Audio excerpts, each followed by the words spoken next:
자, 봅시다. 문장 표현 주동과 사동입니다. 자, 사동은 시킬 사자를 얘기하는 거죠. 자, 보시면 주동과 사동에서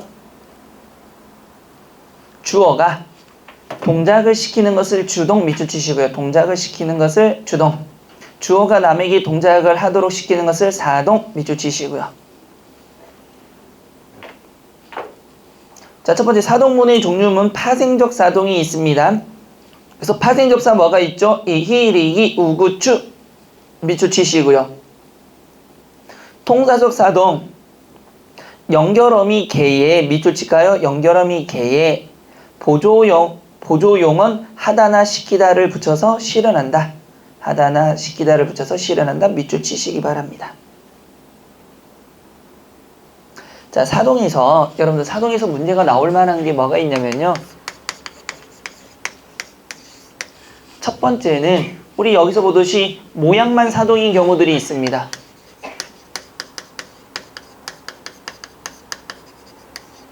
모양은 사동인데 사동이 아닌 경우가 있어요. 두 번째 같은 경우는 이중사동이 있습니다.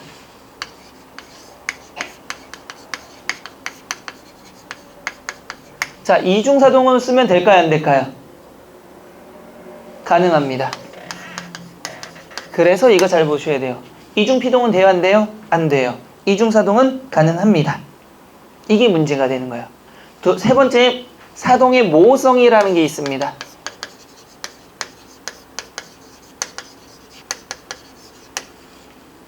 사동의 모성은 앞에서도 여러 번 얘기한 적이 있습니다. 그 다음에 네 번째는 사동의 남용. 이 네 가지를 위주로 좀 보셔야 돼요.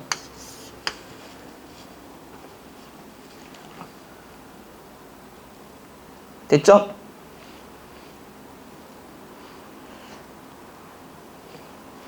자, 그래서 참고만 잠깐 볼까요? 참고만 잠깐 볼까요? 형태상으로는 이거 별표 치셔야 됩니다.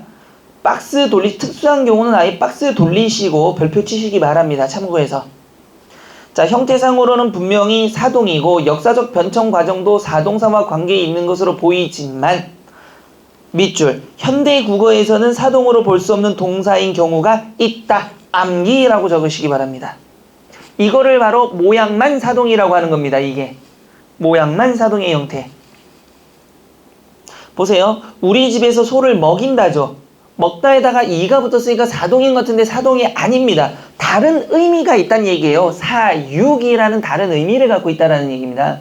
그럼 모양만 이거지 뜻 자체는 뭐가 되는 겁니까? 사육의 뜻을 갖고 있는 거죠. 돼요? 안 돼요? 돼요. 그럼 주동사가 되는 거고요. 두 번째, 영희는 철수를 바라보고 놀리다가 아니죠. 놀리다라는 놀리었다가 돼가지고 모양은 분명히 사동입니다. 근데 이때 놀리다는 어떤 뜻, 다른 뜻인 조롱하다의 뜻을 갖고 있는 뭐가 되는 겁니까? 주동이 되는 겁니다. 세 번째, 학교에서 친구들의 싸움을 말렸다는 말리다죠. 그런데 그거는 무엇을? 뭔가를 중간에서 이것들을 중재하는 기능을, 중재의 의미를 갖고 있는 멋이 되는 거죠. 주동사가 되는 겁니다. 도박으로 돈을 날렸다도 뭐죠? 날렸다는 탕진이라는 의미를 갖고 있죠. 그래서 4개, 먹이다, 놀렸다, 말렸다, 날렸다는 반드시 암기하셔야 됩니다. 되셨나요? 이거 사동 아닙니다.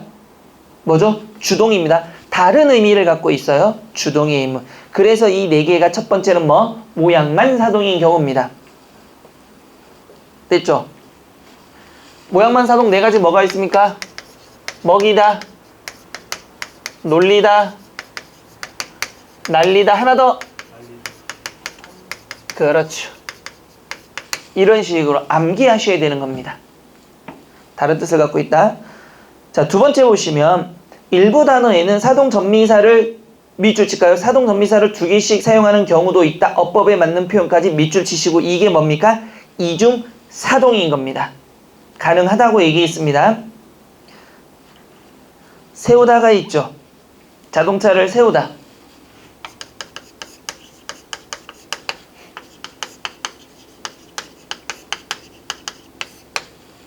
자, 세우다는 형태에서도 잘 보셔야 돼요. 기본형이 세다라는 게 없죠. 자동차를 세다가 아니죠. 뭡니까? 서다. 플러스 뭐가 된 거죠? 이 플러스 우 플러스 다가 된, 그래서 서이우다 몇 개의 형태소? 4개의 형태소가 있는 겁니다. 형태소 개수도 잘 기억하셔야 돼요. 됐죠? 태우다는 뭐가 되는 겁니까, 여러분들? 정렬을 태우다 그러죠.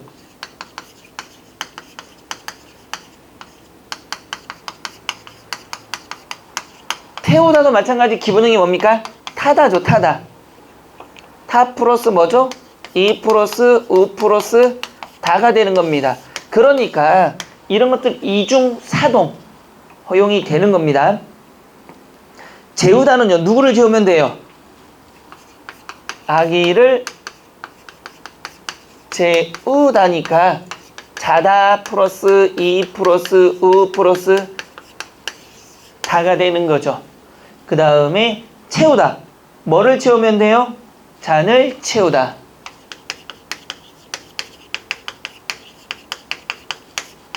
차다. 플러스 이 플러스 우 플러스 다가 되는 거고, 하나 더 보니까 씌우다. 씌우다는 뭐? 모자를 씌우다 하면 되겠죠. 아니면 바가지를 씌우다도 되고요. 자, 씌우다는 뭐가 들어온 겁니까? 쓰다가 기본형이죠. 모자를 쓰다. 쓰 플러스 이 플러스 우 플러스 다가 되는 거죠. 돼요, 안 돼요? 형태소 개수까지 정확히 좀 인지하셔야 돼요. 그러니까 원래 피동에서는 이중피동은 되지 않는데 사동에서는 무엇도 어법에 맞게 허용하는 경우입니다. 기억하시고요. 사동의 중의적 표현이 몇 번째입니까? 모호성 세 번째가 되는 겁니다. 이게 사동의 모호성입니다. 자, 어머니께서 동생에게 약을 먹이셨다죠. 그럼 먹이는 대상은 어머니인데 하나는 어떻게? 동생이 아파서 약을 안 먹는다니까 엄마가 동생의 입을 딱 잡고 입을 확 벌리고 먹어 콸콸콸콸 넣는 경우가 있죠. 또 하나는 약을 탁 던져주고 네가 먹어. 약을 준 건 맞죠? 이렇게 중의적 표현도 가능하다라는 것. 됐죠? 사동의 남용이 바로 뭐가 되는가, 여러분? 네 번째, 남용과 관련된 겁니다. 사동의 남용은 여러분 박스 돌리시고 아예 암기라고 적으셔야 될 겁니다. 특히나가 첫 번째는 과도한 사동 접사 사용이 있죠. 이거는 어법 문제 출제 가능성이 굉장히 높습니다. 어법 문제로 출제될 가능성이 굉장히 높습니다. 자, 목매인 소리로 어머니를 찾았다. 아니죠. 목매이다니까 뭐 목맹 소리로 이렇게 하셔야 됩니다. 날이 개였다가 아니라 뭐가 되었다? 개었다. 가슴 설레이며가 아님이죠. 설레며. 근데 그 아이스크림이 있죠. 여러분들 아이스크림에 뭐가 되어 있어요? 설레 임이죠. 이거 잘못된 거예요, 잘된 거예요? 잘된 겁니다. 한자가 완전 달라요. 눈설자에다가 올레자더라고요, 보니까. 원래는 아이 아니에요. 미안해. 아, 설레인데 이거 한자를 봤는데 이게 우리가 아는 그 설레임의 한자가 아니고 어디서 얼핏 봤어, 나도. 그러면서 아씨, 앞으로 저 단어 쓰지 말아야겠다 막 이렇게 생각. 눈설자를 쓰더라고, 보니까. 완전 다른 뜻입니다, 이게. 이 레자가 무슨 레자였는데? 그래서 아이씨, 지금까지 계속 예문을 들었는데 이씨 막 이러면서. 근데 한 사람도 토를 달아본 적이 없어. 아무도 몰랐던 거지, 다. 자, 어쨌든 넘어가시고요. 깜짝 놀랬잖아가 아니라 놀랐잖아. 그 다음에 교차로에 끼어들기가 아니라 끼어들기. 결혼할 뜻을 내비쳤다가 아니라 내비쳤다. 난로의 손을 대였다. 요거 보세요. 기본형이 대답니까, 대이답니까? 대다가 기본형이죠. 그러니까 대었다. 대이였다가 아니라 대었다. 이런 식으로. 그 다음에 담배 냄새가 옷에 배였다가 아니라 배었다. 물에 손을 담궜다가 아니라 담갔다. 의탈락 현상이 벌어져야 된다는 거 알고 있죠, 여러분들? 담그답니다. 알죠? 그 다음에 그가 한 말을 되뇌었다가 아니라 되뇌었다. 이런 식으로. 됐죠? 두 번째로 하다를 쓸 곳에 시키다를 사용한 경우는 어법에 맞지 않다. 역시 별표입니다. 이거 다 별표입니다. 박스 아직 돌리시고 암기하셔야 돼요. 자, 한번 보실까요? 다시 한번 하다를 쓸 곳에 시키다를 사용한 경우는 어법이 맞지 않다. 그러니까 쉽게 얘기하면 시키다 자리에 하다를 넣어보란 얘기예요. 하다를 넣어서 말이 되면 뭐를 쓰면 안 된다? 시키다를 쓰면 안 된다는 얘기입니다. 내 친구 한 명 시켜줄게가 소개할게 돼요, 안 돼요? 돼요. 그거 시키다 쓰면 안 돼요. 소개할게가 맞는 겁니다. 소개해줄게. 그의 거짓말이 이 사건을 야기하다 돼요, 안 돼요? 그의 거짓말이 이 사건을 야기하다 돼요, 안 돼요? 돼요. 야기했다니까. 그러니까 시키다가 아니라 야기한이 돼야 되는 겁니다. 벽에 가구를 고정하다 돼요, 안 돼요? 돼요. 그럼 고정시키다가 아니라 고정해 놓았다. 잡상인의 출입을 금지하다 돼요, 안 돼요? 돼요. 금지해라 돼요, 안 돼요? 돼요. 그러니까 시키다가 아니라 금지하기로 했다. 각자 지출을 경감했다 되죠? 그러니까 경감시키다가 아니라 경감하는 방법을 찾아라. 하루 매출액을 은행에 입금했다라는 말 돼요, 안 돼요? 돼요. 그러니까 하다가 들어간 거 맞죠, 분명히? 그러니까 시키다가 아니라 입금한다 이렇게 써야 되는 겁니다. 그런데 보세요. 시키다에 붙은 말에 하다를 붙여보아 말이 자연스러우면 남용, 아까 얘기한 거죠, 계속. 그런데 자연스럽지 않으면 시키다를 쓰는 것이 어법에 당연히 맞겠죠. 아이를 병원에 입원했다 돼야 안 돼요. 아이를 병원에 입원했다라는 말 자체가 안 되죠. 그러니까 이거는 입원하다가 아니라 입원시키다가 맞는 겁니다. 돼야 안 돼요? 사나운 개는 진정하다가 돼요? 사나운 개는 진정하다? 사나운 개는 진정하다란 말이 돼요? 안 돼요. 그러니까 진정 뭐하게 시키지 않으면 사람을 물을 수도 있다. 다투고 있는 저 두 사람을 화해하다가 아니죠. 그러면 사람들이 화해를 하다는 되지만 다투고 있는 저 사람을 화해하다는 안 되죠. 그러니까 화해시킬 묘안이 뭐 없을까? 이렇게 고치셔야 됩니다. 그 다음에 세 번째도 별표 치시고요. 도록 하다도 능동 표현으로 고쳐야 한다. 제가 직접 하도록 하겠습니다. 아닙니다. 직접 하겠습니다. 여러분들 그 어른들 만나면 이런 말 많아죠. 제가 하도록 할게요. 이런 거. 아니고요. 제가 직접 하겠습니다. 제가 할게요. 이런 식으로. 거기에 우리가 가도록 하죠. 안 됩니다. 거기에 우리가 가죠. 우리가 가겠습니다. 갈게요. 이런 식으로. 됐죠? 분명히 출제 가능성이 높다고 얘기했습니다. 잘 봐두시고요. 특히나가 과도한 사동 접사 같은 경우는 어법 문제의 출제 가능성이 굉장히 높다. 이렇게 보시면 됩니다. 학습 체크 바로 갑시다. 별표 치시고요. 출제 가능성이 높은 문제 이렇게 정리합시다. 출제 가능성이 높다. 162쪽에 있는 학습 체크. 다음을 참고할 때 파악시키는과 같이 시키다를 붙인 말 중에 적절하지 않은 것은 입니다. 시키다 우리 얘기했죠. 하다를 쓸 곳에 시키다가 들어갔는데 하다를 붙여서 말이 되면 뭐가 되는 거죠? 시키다를 쓰면 안 되고요. 그 다음에 하다를 붙여서 말이 안 되면 시키다를 그냥 써야 되는 거죠. 시키다는 서술성이 있는 명사 뒤에부터 남에게 어떤 동작이나 행동을 하게 하는 뜻을 더하는 전미사로 쓰인다. 요즘 뜻을 분명하게 하려는 심리에서 하다 대신에 시키다를 남용하려는 경향이 있는데 이는 국어의 본래 모습을 훼손한다는 측면에서 바람직하지 않다 그랬습니다. 자, 적절하지 않은 겁니다. 여러분, 사나운 개는 진정하다가 될 수 없죠. 그러니까 시키다 쓰는 건 맞고요. 큰 회사일수록 외부인 출입을 금지해야 한다. 돼요, 안 돼요? 돼요. 해야 한다가 되니까 얘는 시키다가 아니라 해야 뭘로 고치는 겁니까? 한다로 고치는 거니까 정답은 2번이네요. 병원에 가지 않으는 아내를 입원시키고 맞죠? 병원에 가지 않으려는 아내를 입원한다 돼요, 안 돼요? 안 돼요. 다투고 있는 저 두 사람을 화해시킬 묘한 하다를 붙여서 말이 될 수가 없습니다. 정답은 2번입니다. 됐죠? 자, 문장 표현 긍정과 부정입니다. 긍정과 부정에서는 여러분들 부정에서는 부정부사라는 게 있죠. 부사입니다. 뭐가 있죠? 안 부정과 무슨 부정?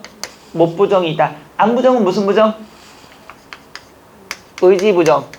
못 부정은 능력 부정. 그러니까 못은 능력이 없는 거고 안은 내가 능력은 있지만 스스로 판단하는 거죠. 그래서 내부적인 요인이에요? 외부적인 요인이에요? 내부적인 요인이라면 얘는 외부적인 요인에 의한 거죠. 김부정은 뭐가 있습니까? 지 않다. 지 못하다. 이게 전부인 거죠. 됐어요? 안 됐어요? 그래서 부정문의 종류 보면 짧은 부정문은 뭐가 있습니까? 안, 못. 긴 부정은 지 않다, 지 못하다. 부정문의 종류 중에서 안 부정은 의지 부정, 못 부정은 능력 부정. 뭐 그건 한번 읽어보시면 되는 거고요.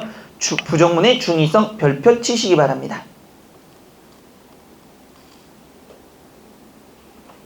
여러분들 특히나가 부정문의 중의성은 어떻게 나왔습니까? 굉장히 여러 번 출제가 됐습니다.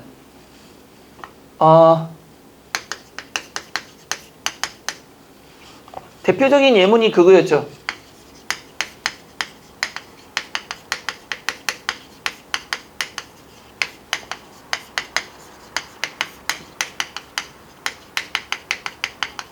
이 안 왔다 때문에 뭐가 되는 겁니까? 중의적인 표현이 되는 거죠. 친구들이 다 안 왔다라는 건 첫 번째는 뭐 10명이 오기로 했는데 10명 다 안 온 경우도 있지만 10명 중에 몇 명이 안 올 수도 있죠. 그래서 안 부정이 뭐가 되는 겁니까? 중의적 표현이 되는 겁니다. 이건 여러 번 나왔어요. 됐어요? 됐죠? 그러면 거기 밑줄 쳐볼까요? 자, 좀만 읽어보고요. 부정문에는 부정이 미치는 범위에 따라 같은 문장이라도 둘 이상의 의미로 해석될 가능성이 있다. 밑줄 칩시다. 이러한 중의성은 어느 곳에 강세를 주어 구별 밑줄 치고요.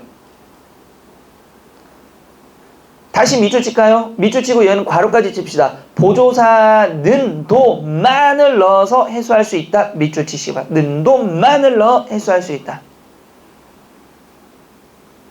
보세요. 그러면 여기는 는 넣으면 다 오지는 않았다 하니까 오긴 왔죠. 누군가가. 원하는 숫자만큼만 안 오는 거죠. 그럼 중의성은 없어지는 거예요. 이런 식으로. 됐죠? 자, 그래서 못 부정 보시면 뭐 나는 철수를 보지 못했다. 보지 못했다. 중의성은 뭐가 의미가 뭐였어? 철수를 보지 못한 것은 나. 내가 보지 못한 것은 철수. 나는 철수를 보는 일을 못해. 여러 가지가 나올 수 있다는 얘기예요. 근데 해소하는 방법 보세요. 나만 철수를 보지 못했으니까 뭐가 되는 겁니까? 다른 사람 봤는데 뭐 나 혼자만 못 본 거예요. 나는 철수만 보지 못해. 다른 사람은 다 봤는데 철수 한 놈만 못 본 거. 나는 철수를 보지는 못했다. 이런 식으로 넣어서 정리하면 되고요. 세 번째, 부정의 범위한 중의성. 수량을 나타내는 부사 동그라미 칠까요? 다, 모두, 조금, 많이 동그라미 치고요. 수량을 나타내는 부사 밑줄.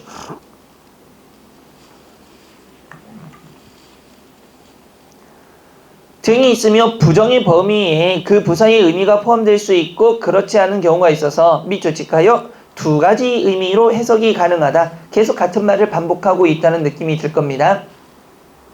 세 번째, 관용적 부정 표현 별표 치시기 바랍니다. 관용적 부정 표현, 관용적 동그라미 치시고요. 자, 긴 부정 표현만 가능한 경우입니다. 모르다, 없다 동그라미 치시고요. 모르다, 없다.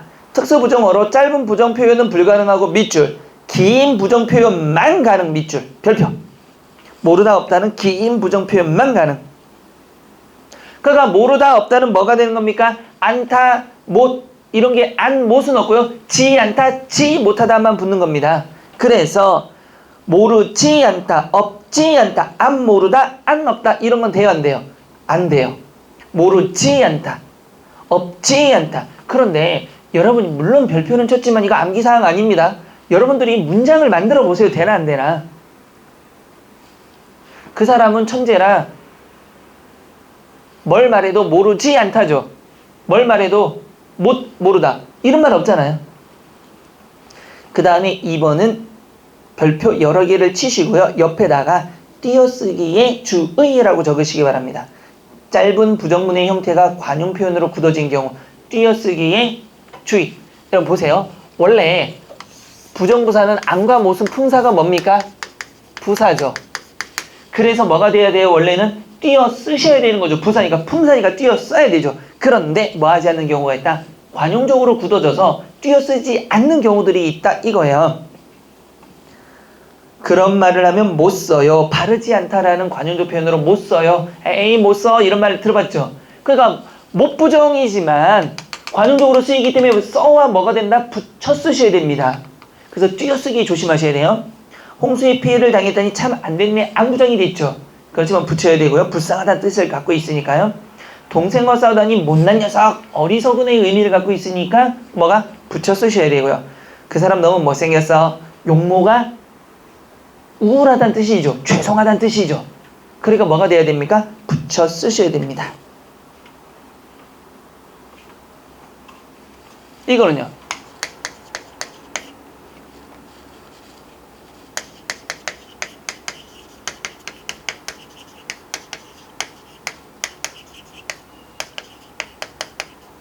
어느 게 맞는 거야?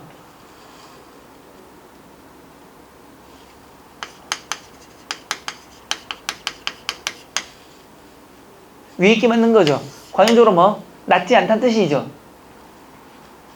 자, 이런 것들 띄어쓰기 뭐 해야 된다? 조심하셔야 됩니다. 됐죠? 아이고, 별거 없네. 넘기시고요. 명령문과 청유형의 부정표현 말다 부정입니다. 자, 명령문 지, 마라 형태를 쓰는 것. 그 다음에 청유문에는 지, 말자의 형태가 쓰인다. 그런데 그 밑에 보시면 일상생활에서 여기 한번 괄호쳐 볼까요? 일상생활에서 그러면 학교 가지 마라라고 되묻는 경우가 있는데 이것은 부정명령문을 되묻는 경우에만 한정해서 쓰인다. 괄호 치시기 바랍니다. 이 정도만 알아두면 될 것 같아요. 괄호 치고 별표 치시기 바랍니다. 됐죠? 자, 이래서 뭐까지 끝냈고요. 부정문까지 끝냈고 이야기 구조로 들어갑니다. 또 좀 지우고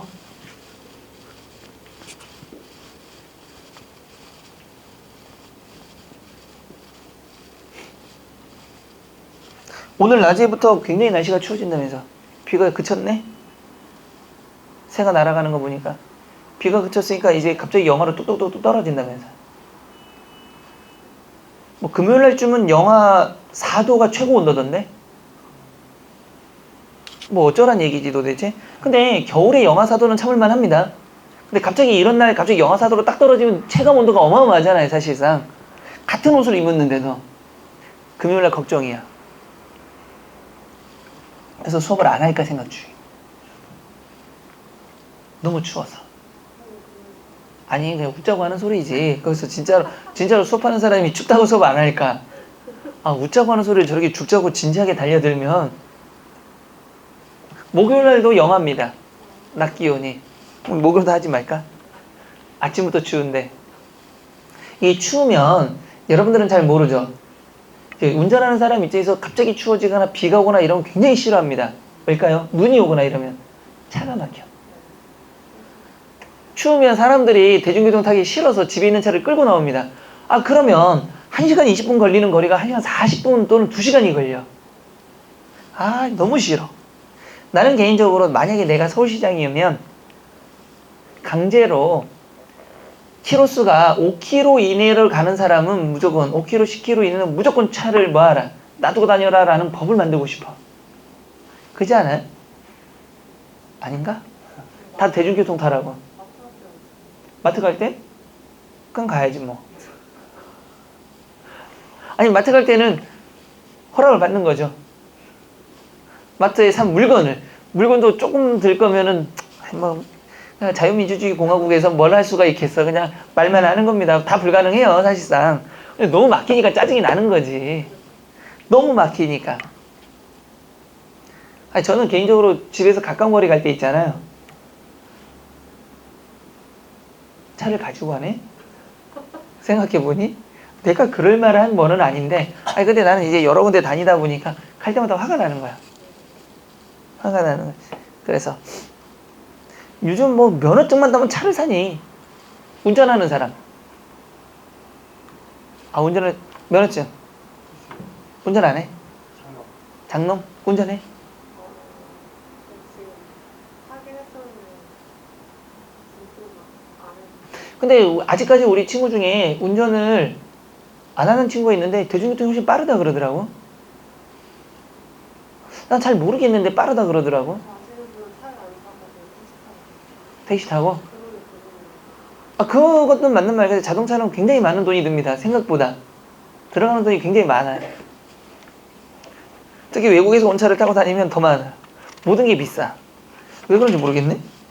자, 좌우당간에. 자, 이야기 구조로 들어갑니다. 자, 이야기입니다. 실제 사용된 언어의 의미와 기능을 정확히 이해하려면 그 언어가 사용된 상황이나 장면까지도 함께 고려해야 하는 경우가 많다. 즉, 어떤 발화에 대해 말하느니, 듣느니, 그리고 발화 장면까지 모두 이루어진 통일체를 이야기라고 한다. 지금 몇 시입니까?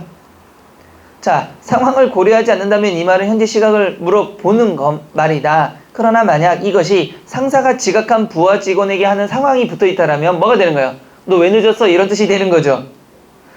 왜 이렇게 늦었냐? 꾸지람을 의미할 것이다. 이처럼 발화는 미주치까요? 발화는 듣느니, 말하느니, 듣느니, 그리고 장면에 따라 구체적 의미가 뭐가 된다? 결정되는 게 발화의 이야기 구조입니다. 이야기 구성 요소가 그래서 화자, 청자, 발화, 장면이 있다라는 거요. 우리나라에서 태어나서 살고 있다라면 요거는 뭐 얘기 안 해도 아는 문제니까 그쵸? 넘어가시고요. 자, 세 번째 발화의 기능과 유형으로 들어갑니다. 발화의 기능. 한마디 말에 천냥빚도 갚는다라는 속담처럼 특정한 장면에서 적절하게 표현한 발화는 보이지 않는 힘을 갖는다. 대부분 발화는 행위와 관련하여 수행한다. 날씨가 춥구나. 날씨의 상태를 말할 수도 있고 문을 닫아라, 불을 떼라와 같은 명령의 요청의 기능이 있을 수도 있으니까 상황에 따라서 의미를 파악한다. 근데 정말 상황 파악 못하는 사람은 우리 눈치 없다 그러죠. 그러니까 이런 날 어휴 춥지 않니? 이랬는데 안 추워요. 뭐 이런 애들이 있단 말이에요. 맞아요, 안 맞아요? 상황 파악을 못하는 발화의 기능을 모르는 거죠. 어머니가 들어와가지고 자식한테 배고프지 않니? 아, 오늘 아무것도 안 먹었는데 니들은 안 배고파? 이렇게 물어봤으면 전제를 깔았잖아. 아, 오늘 되게 배고픈 날인데 니들은 아무것도 안 먹어도 되겠니? 뭐 하자는 얘기예요? 뭐 먹자는 얘기인데 갑자기 엄마 나 아까 금방 먹어서 안 배고파? 이러면 진짜 아우 내 새끼지만 그냥 쥐 패고 싶을 때가 있겠죠. 부모님이 얘기하는 거 잘 들어야 됩니다. 특히 어머니 얘기를 잘 들으셔야 돼요. 굉장히 이런 상황적 언어를 많이 쓰시죠, 어머니들이. 아버지들은 어떻습니까? 직설적 표현을 많이 씁니다. 야, 배고프다, 밥 차려. 아버지는 직설적으로 얘기하죠. 안 그래요? 아, 본인이 차려서 드세요? 착하신 아버지네? 아버지 어때요? 같이 안 살아가. 가출하셨어? 아니 제가 광명 나와서 살아가. 혼자 살아. 아, 그러니까 집에 있을 때 만나긴 만날 거 아니야. 알아서 오는 거야.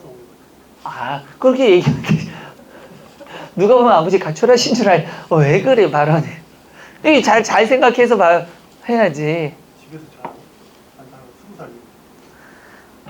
아, 저도 20살 이후로 살아본 적이 없어요, 집에 별로. 나 가출한 건 아니야, 그렇다고. 이렇다고 또 가출 이러면 안 되죠. 독립을 했지, 독립을. 제가 하고 나서 28살 땐가 호적을 팠거든요. 27인가? 호적을 팠습니다. 근데 갑자기 집에서 주민등록 등본을 떼야 될 일이 있는데 떼니까 이름이 없는 거지, 내게. 호적을 파왔으니까. 근데 허락을 받지 않고 팠단 말이에요.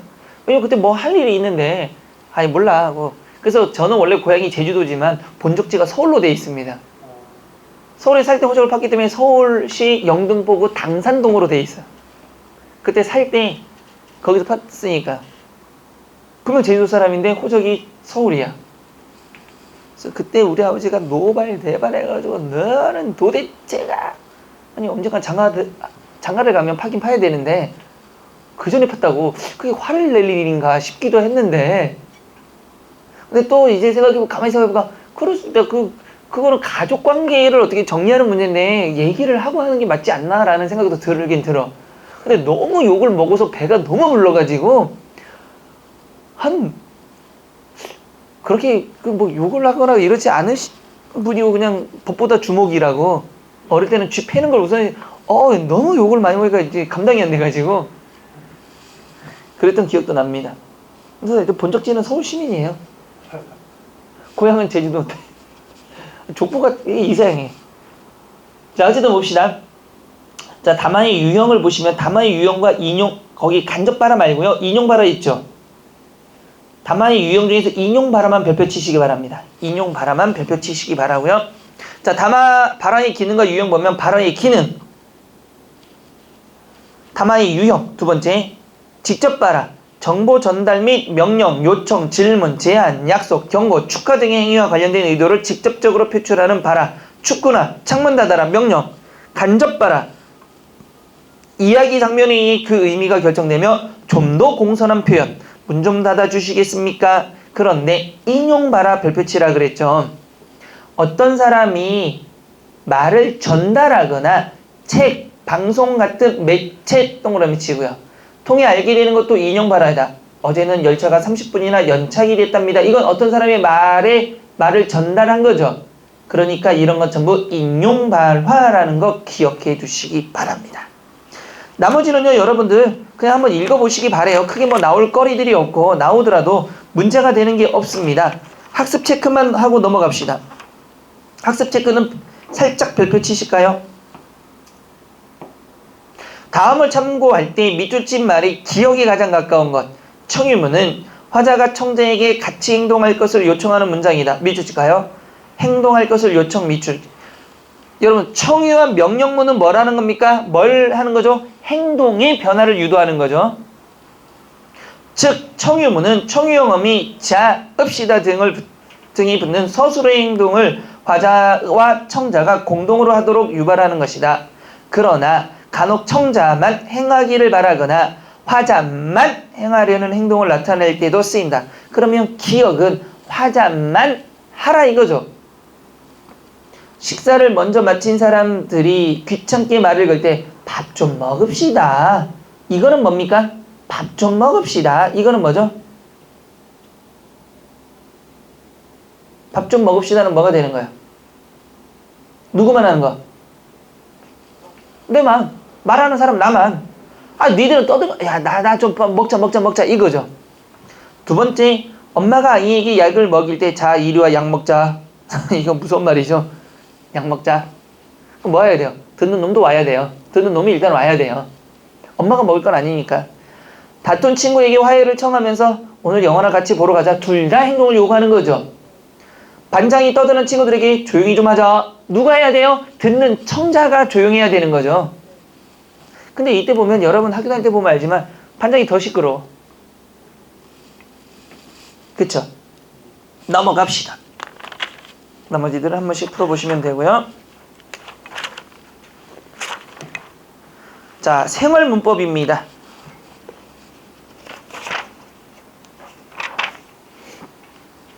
여러분 보세요. 생활 문법 들어가기 전에 우리가 제일 처음에 배운 게 뭐냐 쭉 나열해 봅시다. 자, 여러분 이제 머릿속에서 얼마나 이걸 기억하고 있는지를 생각해 보는 거예요. 처음에 뭘 배웠죠, 여러분들?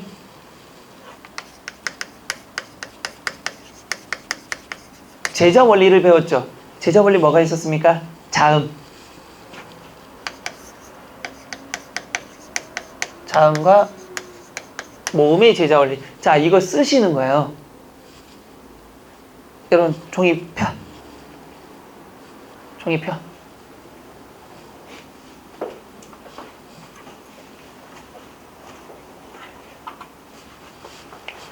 얼마나 공부하고 있는지 봐야 되겠어, 내가.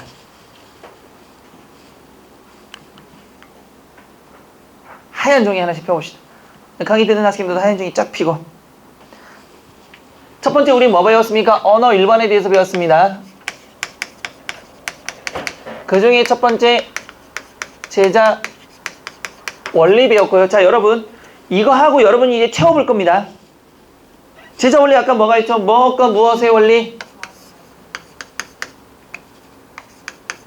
자음과 모음의 원리가 있죠. 자음의 원리 뭡니까?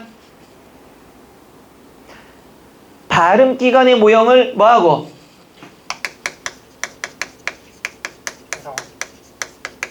모형을 상형한 거죠. 그 다음에 뭐 한 겁니까? 획을 하나씩 더 그는 가획의 원리였죠. 모음은요, 천지인의 모형을 상형한 데 다음에 뭐 한 거죠? 합용의 원리를 사용하는 거죠. 맞아요. 두 번째 뭐 했습니까? 이거와 자모음 체계에 대해서 얘기했습니다.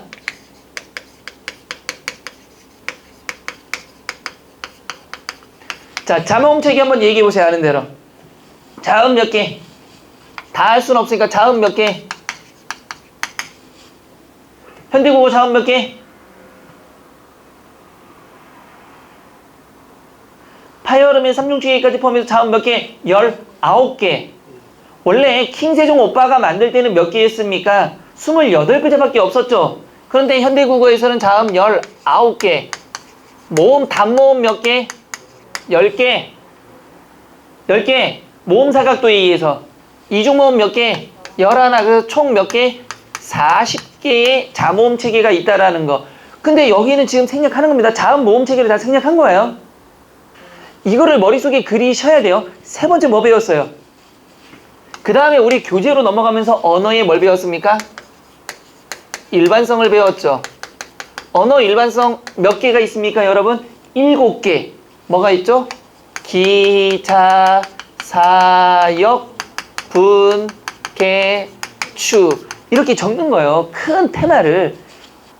얘기하면 기호성, 자의성, 사회성, 역사성, 분절성, 개방성, 추사성. 이해돼야 한대요. 이거는 깊게 안 들어갈 겁니다. 이 틀을 알고 있냐만 할 거예요. 깊게 들어가면 이건 뭐 한참 해야 되니까. 그 다음에 네 번째로 했던 건 뭡니까? 여러분 빨리 생각해 보세요. 그러니까 순서를 가장, 여러분 공부 잘하는 애들 막 수석할 때 보면 저는요 나무를 안 보고 숲을 봤어요. 전부 목차를 봤어요. 이런 거죠. 목차를 기억하시는 거예요. 그 다음에 뭐 배웠습니까? 언어의 뭐? 구조성. 언어의 구조성은 뭐가 있었어요, 여러분들? 긴밀성. 언어는 서로 긴밀한 관계에 있어서 하나가 변하면 모든 게 변하죠. 대표적인 게 뭐가 있습니까? 아래아가 사라지면서 오로 분화되고 뭐가 되기도 했다? 모음 조화가 파기되기도 한 거죠. 그러면서 배웠던 게 뭡니까? 선택의 개념 생각나요?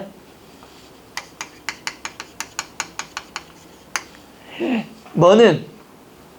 선택은 뭐? 개방적 어휘와 폐쇄적 어휘.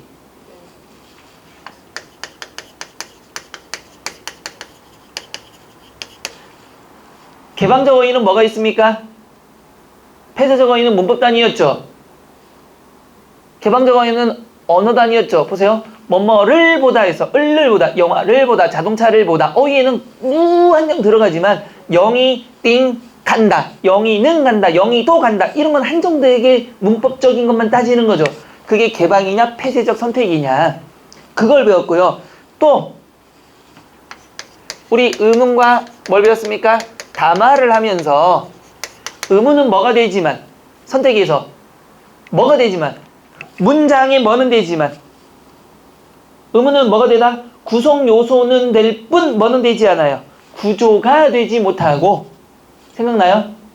담화는 구조는 될 뿐 뭐는 되지 않는다. 구성 요소는 되지 않는다. 그 다음에 나머지는 구조이면서 구성 요소였던 거죠. 이거 굉장히 중요하다고 계속 얘기했잖아요. 그러니까 이렇게 계속 끄집어 봐야 돼요. 이게 구조성에 대한 거였구나. 그 다음에 또 뭘 배웠어요? 여기선 꼭 세 가지는 알아두라 그랬습니다. 음은, 형태소, 다른 건 몰라도 단어 이 세 가지는 꼭 알아두라 그랬죠. 왜? 공통적으로 뭐가 나오니까? 최소라는 말이 나오니까. 의미를 구별하는 최소의 단위, 뜻을 가진 최소의 단위, 얘는요 홀로 쓸 수 있는 최소의 단위. 이렇게 해서 세 개는 반드시 기억하라고 얘기했던 겁니다. 그럼 여러분들이 이 정도는 다 몰라도 이 정도는 좀 써야 돼요. 이것 말고 또 세부적인 것들은 있지만 큰 틀에서. 그 다음에 다섯 번째는 뭘 했던 기억이 납니까, 여러분들? 언어의 기능이 있습니다. 자, 언어의 기능은 무슨 기능이 있었죠? 사교 표현의 기능. 가장 대표적인 사교의 기능, 친교의 기능이라고도 하는 것도 있죠. 그 다음에 무슨 기능이 있다? 지령적 기능이 있다. 생각나요? 일반적인 언어의 기능이고 사교의 기능은 먼저 말을 오늘 날씨가 좋네요. 뭘 좋아? 비 오는데. 이거 사교적인 친교를 하지 않겠다는 얘기죠. 밥은 먹었어요? 왜? 굶어 죽기 바라니? 이러면 또 안 되는 거죠. 그 다음에 지령적 기능 중에 가장 중요한 게 뭐 있었어요, 여러분들? 지령적 기능은 반드시 뭐 해야 됩니까? 뭘 유발시켜야 돼요? 행동 유발을 시켜야 되는 거죠. 그래서 여기는 무슨 지령과 무슨 지령? 직접 지령과 간접 지령이 있다. 간접 지령은 뭐가 되는 거죠, 여러분들? 매체를 통해서 하는 거, 연설을 통해서 하는 거, 행동의 유발을. 기억나요, 안 나요? 나요. 됐죠? 그 다음에 뭐가 있습니까? 언어의 분류.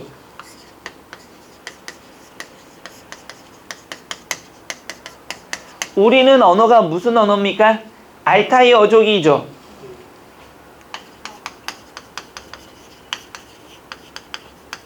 알타이 어족이죠. 자, 여러분, 알타이 어족의 특징이 뭡니까? 알타이 어족은 뭐가 있어요? 첨가어, 교차어. 그쵸? 그러면 특징은 모두 말성이라고 하는 거. 모음조화, 두음법칙, 말은 법칙, 음절 끝소리, 성구별이 없다. 생각나시죠? 큰 틀만 보는 겁니다. 그 다음에 7번째는 뭐가 있죠? 국어의 특질 이렇게 있습니다. 국어의 특질 뭐가 있어요? 3가지. 의문상 특질, 어휘상 특질, 문법상 특질이 있었던 겁니다.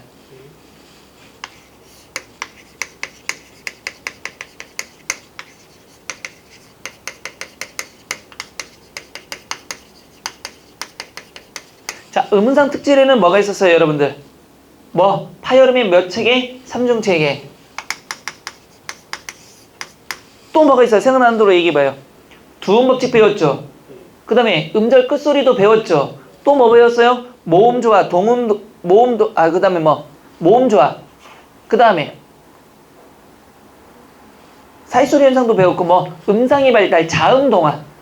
이런 걸 배웠을 거고요. 그 다음에 어휘상의 특질이 뭐가 있습니까? 어휘상의 특질. 우리나라는 뭐가 된다? 다양한 한자어가 들어왔다. 그래서 몽골에서 들어온 한자어, 불교에서 들어온 한자어, 일본 한자어, 물론 없애야 될 한자어지만 이런 거 배웠어요? 안 배웠어요? 배웠어요. 다양한 한자어가 들어온 게 뭐였죠? 언제부터? 삼국시대는 왕콩강화에 의해서 들어왔고, 그 다음에 고려시대에는 뭐가 되면서? 불교의 영향으로, 그 다음에 과거제도의 실시로, 조선에는 유학의 발달로, 개화기에는 신조어들을 한자어로 만들어서 한자어가 다양하게 발달했다라는 거 얘기했고요. 또 뭐가 있었습니까? 높임법의 발달. 우리는 대가족 사회이면서 공동체 사회이다 보니까 높임법이 발달했다라는 것도 했었고요. 돼요, 안 돼요? 그 다음에 감각어라는 것도 배운 적이 있습니다. 그쵸? 색깔을 할 때 영어에는 옐로우 하나지만 우리는 노랗다, 누리끼리하다, 누르쭈쭈하다, 센 노랗다, 씩 노랗다 이런 거 구분한다라는 것까지 했었습니다. 됐어, 안 됐어요? 그리고 나중에 또 배웠던 게 뭐가 있습니까? 표준어도 있었죠? 근데 표준어는 뭐 하라고 했습니까? 이거 암기사항이었던 거죠. 자, 표준어 특징 중에 하나가 뭐가 있습니까? 표준어는 3가지 조건이 맞아야 되죠. 뭐가? 언제? 표준어의 3가지 조건이 뭐였습니까?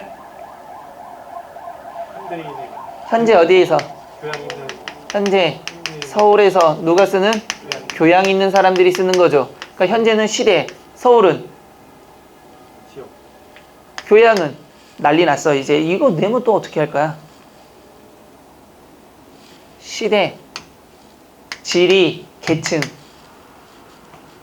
이렇게 내지 않고 시대, 지리, 계층 이런 단어로도 나올 수 있으니까 봐둬라. 됐죠? 그 다음에 9번째 하나 더 했던 게 있습니다. 언어 일반에서는 큰 틀에서는 뭐가 있을까요? 국어 순화. 그래서 이 부분은 여러분들이 스터디하라고 하면서 특히나가 일본 말들 없애야 되는 것들 많이 있었죠. 요렇게까지 한 게 언어 일반론이었습니다. 그러면 우리 2번째로 뭘 했죠? 이제 생활 문법 들어가기 전에 우리가 문법과 관련된 걸 전부 한 겁니다. 규범 문법이라는 거. 두 번째 테마에서. 자, 그러면 10번째 뭘 배웠습니까, 여러분들? 음양,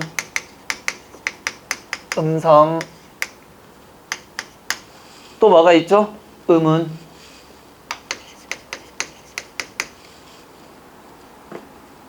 음향이 뭐죠?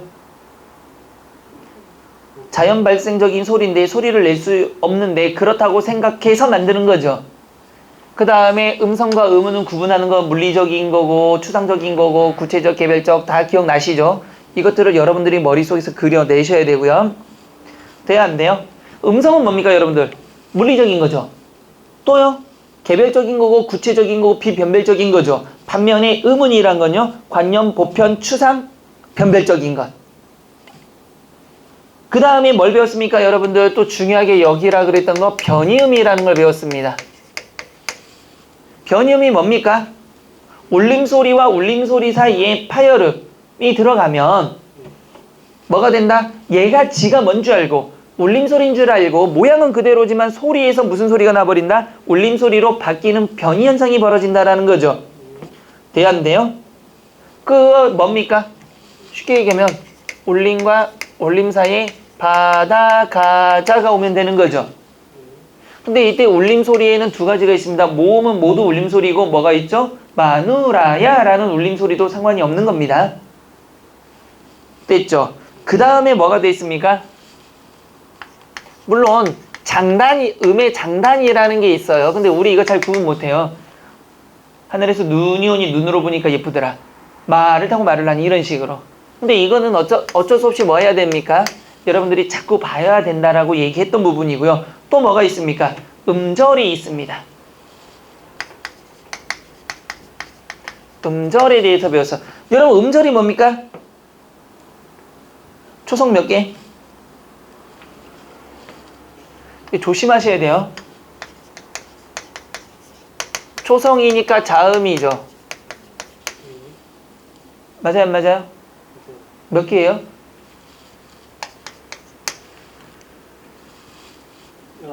19개 틀렸어요. 이거 조심하셔야 되니까. 원래는 19개가 맞죠. 근데 이응이라는 거는 음가가 없잖아요. 그래서 이응을 하나 빼니까 몇 개가 된다? 이거 조심하셔야 됩니다. 19개, 18개 구분 잘 하셔야 돼요. 음절에서는 18개밖에 안 써요. 근데 자모음체계에서 몇 개를 만들어서요? 19개입니다.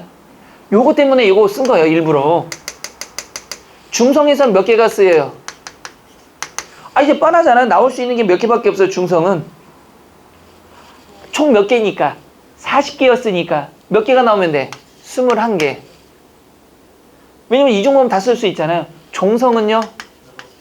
에이. 7개. 난리 났어요, 지금. 그러니까 이거 또 틀렸잖아.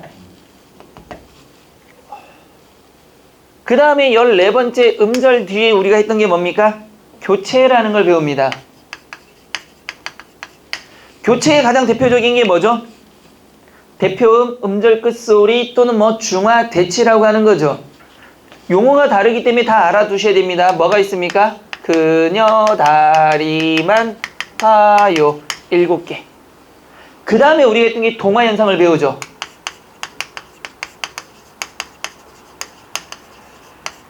자, 동화현상은 뭐가 있죠? 자음동화는 대표적인 게 원래 3개인데 배우기는 거의 2개밖에 안 배웁니다. 뭐가 있죠? 자음동화. 아이. 비음화와 무엇이 있다? 유음화. 그 다음에 국외음화라는 게 있는데 국외음화는 따로 배우기 때문에 별개로 놔두죠. 자, 비음화의 조건 3가지가 뭐가 있죠? 바다가 머니, 바다 가라, 모여라. 생각나시죠? 유음화의 조건은요, 이 음절일 때는 니은과 리을이 만나면 반드시 니은이 뭘로 바뀌는데? 리을로 바뀌는데, 그런데 3음절일 때는 니은과 리을이 만났을 때 니은이 뭘로 바뀌는 경우가 있다? 비음으로 바뀌는 경우가 있다. 대표적인 게 곤곤의 힘인 곤곤역, 횡단의 도로인 횡단로, 이런 식으로. 대만의 명령이 미치는 대만령, 이런 식으로. 됐죠? 그 다음에 또 이제 뭐가 있죠? 모음, 자음 동화가 있으니까 이제 동화 더 있어야죠. 무슨 동화? 모음. 여러분들 모음 동화에서 생각나는 게 뭐가 있나요? 수명 동화와 역행 동화가 있고요.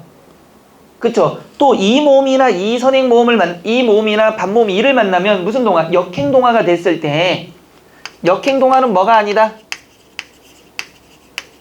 표준 무엇이 아니다? 발음이 아니다. 라는 것까지 기억하시면 되고요.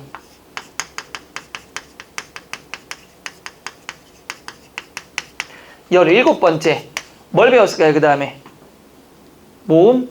예, 보세요. 동화가 끝났죠. 모음, 조화. 무엇은 무엇끼리, 양성은 양성끼리, 음성은 음성끼리 만나야 되는데 뭐가 된다? 예외적인 것들이 있다 없다? 있다. 깡총깡총이 가장 대표적인 거죠. 깡총깡총은 양성과 음성이 만났음에도 불구하고 표준어로 인정되는 경우죠. 근데 여기도 조심해요. 시골 내기, 냄비 이런 것들 조심하셔야 되는 거죠. 인정하는 경우들이 있다라는 거. 예외적인 것까지 다 하진 않겠습니다, 여러분. 모음 조화. 여러분, 모음 조화가 파기된 가장 큰 원인은 뭐부터, 어디서부터 찾을 수 있죠? 아래 하의 소멸로부터 시작된 겁니다. 아래 하가 소실됨으로써 여러 가지로 분화돼 버린 거죠. 그 다음에 배운 게 뭐가 있습니까? 그 다음 배운 게 18번째에서 우리 국외음화를 따로 배웠던 거예요. 국외음화라는 게 뭡니까, 여러분들? 디귿이나 티읕이 뭐를 만나면? 이를 만나면 디귿이 지읒, 티읕이 치읓으로 바뀌는 현상. 됐죠? 그 다음에 19번째 배웠던 게 뭐냐면 축약을 배웠습니다. 축약에도 무슨 축약과 무슨 축약? 자음과 모음 축약이 있는 거죠. 자음 축약의 대표적인 게 뭡니까? 그드, 브즈가 뭘 만나면? 히읗을 만나면 크트프츠로 바뀌는 현상. 됐죠? 축약은 무엇과 다르다? 음은 탈락과는 다르니까 형태소에서도 개수가 달라진다라는 거 기억하시면 되고요. 그 다음에 배운 게 뭐가 있습니까, 여러분들? 탈락이라는 걸 따로 배웠죠. 탈락의 종류를 한번 나열해 볼까요? 무슨 탈락이 있었습니까, 여러분들? 혹시 탈락 생각해 보세요. 무슨 탈락이 있었어요? 또 이럴 줄 알았다. 탈락. 그 다음에 동음 탈락, 형태소 때문에 조심하라고 했던 거. 또 리을 탈락. 그 다음에 히읗 탈락. 히읗 탈락은 뭐에서만? 소리에서만 나타나는 겁니다. 기억나시죠? 표기에는 그대로 있지만 소리에서 탈락하기 때문에 조심해야 된다라는 거. 리을 탈락은 두 가지 종류가 있죠. 뭐 파생어나 합생어에서는 뭐 나도 살자 앞에서 떨어지는 거고, 그 다음에 리을, 용언이 리을로 끝날 때는 놀아보시오, 매개모음을 쓸 수 없는 것까지 탈락에서 우리가 배웠던 겁니다. 자, 다음에 21번째 뭐가 있습니까? 여러분들 가장 우리 오랜 시간을 했던 거, 사이소리 현상.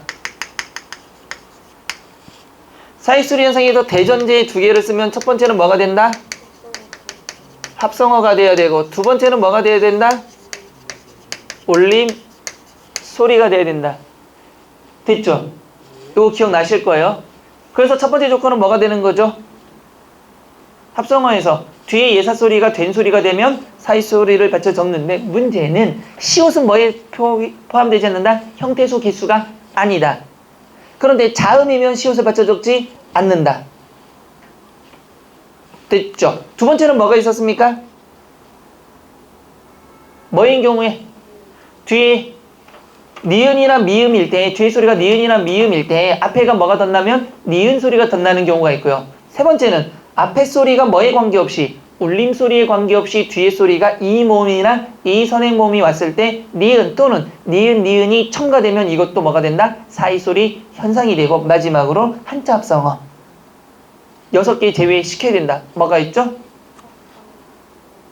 곡간 같은 셋방살이, 착간의 숫자, 택간간 횟수 6개를 빼고는 시옷을 받쳐 적지 않는다. 됐죠? 돼, 안 돼요? 돼요. 그 다음에 배운 게 뭐가 있냐면 23번째는 된소리 현상을 배웠습니다. 그 다음에 뭘 배웠을까요, 여러분들? 된소리 현상 다음에 배웠던 게 활음조.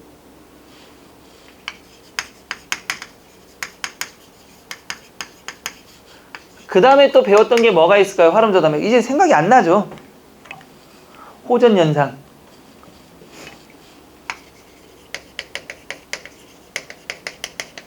그 다음에 부정회기. 민간어원설. 물론 아주 중요하게 다루지는 않았지만 이 쭉 내려왔습니다. 다음에 28번째로 가면 여러분들이 배웠던 거 한번 기억해 보세요. 뭐가 있을까요? 이제 단어 품사로 넘어갑니다. 그래서 뭐 배웠죠? 제일 처음에 단어를 배웠잖아요. 아이 뭘 단어 중에서 뭐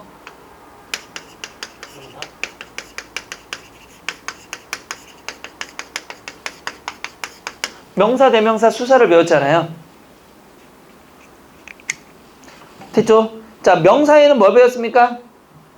명사는 뭐 그닥 어렵진 않았어요. 그러면 저기 보면 대명사에서 우리가 꼭 알아둬야 될 것들이 있었죠. 뭐가 있었습니까, 여러분? 대명사에서 미지칭, 부정칭, 회기칭. 반드시 알아두라 그랬던 거죠. 그 다음에 배웠던 게 뭐가 있을까요?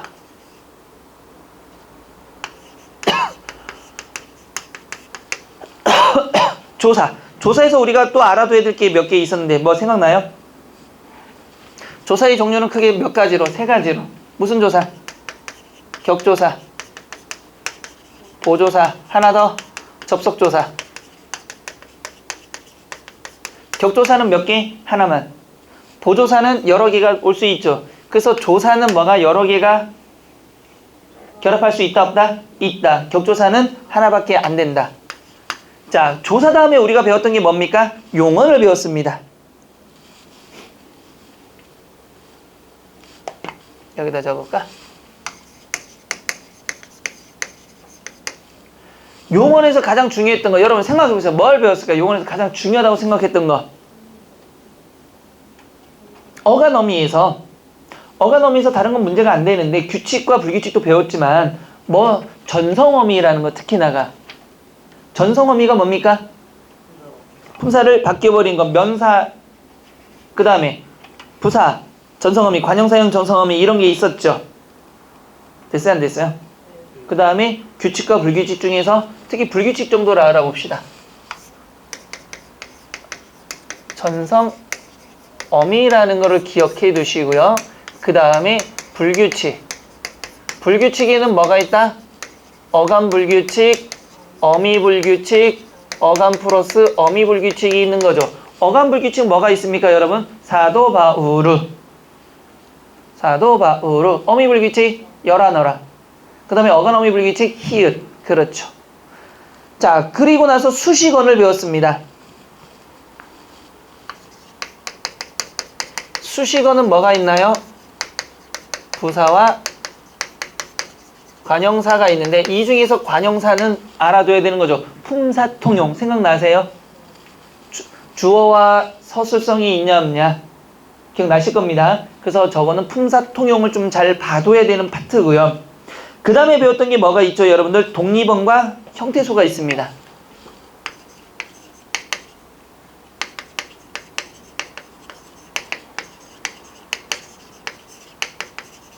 형태소는 되게 할 말들이 많죠, 사실은. 실질 형태소와 형식 형태소, 의존 형태소와 자립 형태소 나누고 형태소 개수를 나누는 것들.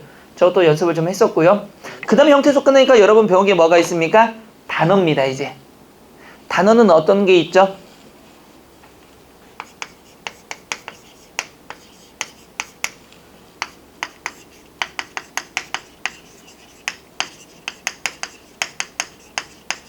합성어라는 게 있죠. 그 다음에 합성어도 있고 우리 배운 건 파생어라는 것도 배웠죠. 합성어는 뭐가 되는 겁니까? 실질적인 어근이 두 개가 합쳐진 거고 파생어는 접도사, 접미 사이에서 나눠지는 거죠. 됐어 안 됐어? 저기서 조심하셔야 될 건 여러분 파생 명사와 명사형을 구분할 수 있냐를 물어볼 겁니다.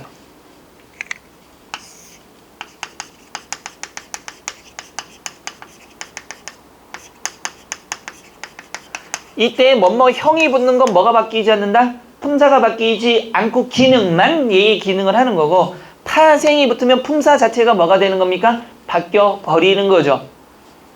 됐어요, 안 됐어요? 됐어요. 그 다음에 배운 게 지금 뭐죠? 문장 성분을 배웁니다. 아이고야. 35분 여기다 적을까요?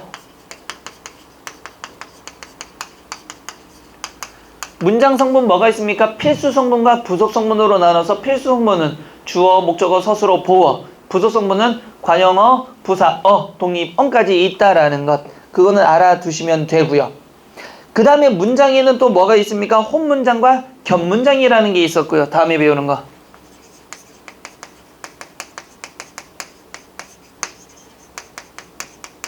겹문장은 다시 어떻게 나눕니까? 아는 문장과 이어진 문장. 아는 문장 안에는 무슨 절로 안긴 문장이 있는 거죠. 어떻게? 명사절, 관형절, 부사절, 서술절, 인용절. 이어지는 대등하게 이어진 것과 종속적으로 이어진 것. 기억 다 나실 거예요, 아마. 됐죠? 됐잖아요. 그러면 기본적으로 우리 그 뒤에 나온 것들은 뭐 그닥 중요하지 않으니까 좀 생략하도록 하고, 그러면 여러분 보세요. 전체적으로 이렇게 쓰면 우리가 지금까지 배운 게 이거예요. 큰 틀에서는 이 안에서 하나씩 하나씩 이제 들어갔던 겁니다. 이해돼요, 안 돼요? 돼요? 그러니까 이렇게 해놓고 내가 배운 걸 한번 써봐야 된단 말이에요. 이게 규범이냐 일반론이냐 뭐냐도 구분을 하셔야 돼요, 지금. 근데 그냥 딸딸딸딸 외우면 안 된다는 얘기죠. 그러면 이렇게 쭉 써놓고 이제부터 나 이거 비유만 딱 나오고 유만 딱 나와. 그러면 이건 내가 아는 거야.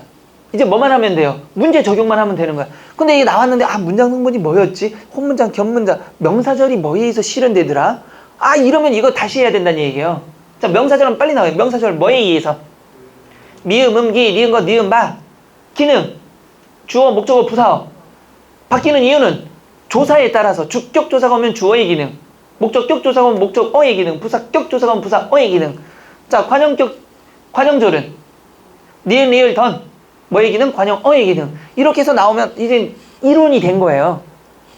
이해돼야 안 돼요? 그거 문장 보고 정확히 찾을 수 있으면 이제 뭐만 하면 된다? 문제만. 그래서 기본편에서는 이걸 다 하고 나서 문제 적용이 들어가야 되는데 이것도 이해가 안 되면 문제 적용도 더 헷갈리잖아요, 지금. 빨리빨리 나와야 된다는 얘기예요. 형태소의 기능 나눠봐요. 형태소 어떻게 나눌 거야?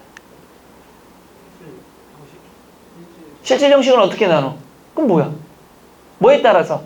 자립성의 유무에 따라서는 자립 형태소와 의존 형태소, 의미 유무에 따라서는 실질과 형식. 이렇게 딱딱딱 나와야 되잖아. 돼요, 안 돼요? 돼요. 이런 식으로. 이렇게 해놓고 세부적인 거 다시 쓰는 거예요, 이제. 관형사에서 뭘 찾아야 된다? 품사통용이 뭐였더라? 막 이러면서. 나 봤는데? 저러면 처음에 문제 적용은 좀 어려울 수 있지만 문제를 여러 번 좀 한 달 가까이만 풀면 거의 웬만한 문제도 적용이 다 되는 겁니다, 저거는. 이해돼요? 보세요. 우리가 지금까지 정말 수많은 시간을 했잖아요. 많은 시간을 했잖아요. 한 달 넘게, 더 넘게 했잖아요. 근데 써보니까 막상 몇 분밖에 안 걸려요. 한 15분 걸렸나? 20분? 20분. 설명까지 다 하는데 20분. 그 정도밖에 안 걸린단 말이에요. 그래서 큰 틀을 보는 거는 얼마 안 걸립니다. 근데 그 큰 틀에 세부적인 거 들어가는 게 오래 걸리는 거지. 근데 거꾸로 세부적인 거 막 외웠는데 큰 틀과 연결을 못 하니까. 됐어요, 안 됐어요? 됐습니다. 그래서 이제 생활문법으로 들어가는데, 여러분 생활문법은 우리 어디까지 딱 끝나니까 규범문법까지는 좀 어렵다고 느껴져요. 근데 생활문법은 은근히 얘보다는 뭐하게 보여? 쉽게 보입니다. 그렇죠? 그러니까 여러분들이 굉장히 많은 시간을 투자하는 부분이 바로 이쪽 부분이에요. 근데 보세요. 제가 분명히 얘기할 때 어느 부분에서도, 일반 언어에서도 뭐 했습니까? 분명히 국어의 특질하면서 몇 가지를 얘기했죠. 이게 세분화된 게 뭡니까? 규범 문법으로 들어갔던 겁니다. 이해됐죠? 자, 그러면 우리 잠깐 쉬었다가 생활 문법으로 들어가도록 합시다. 쉬었다 갑시다.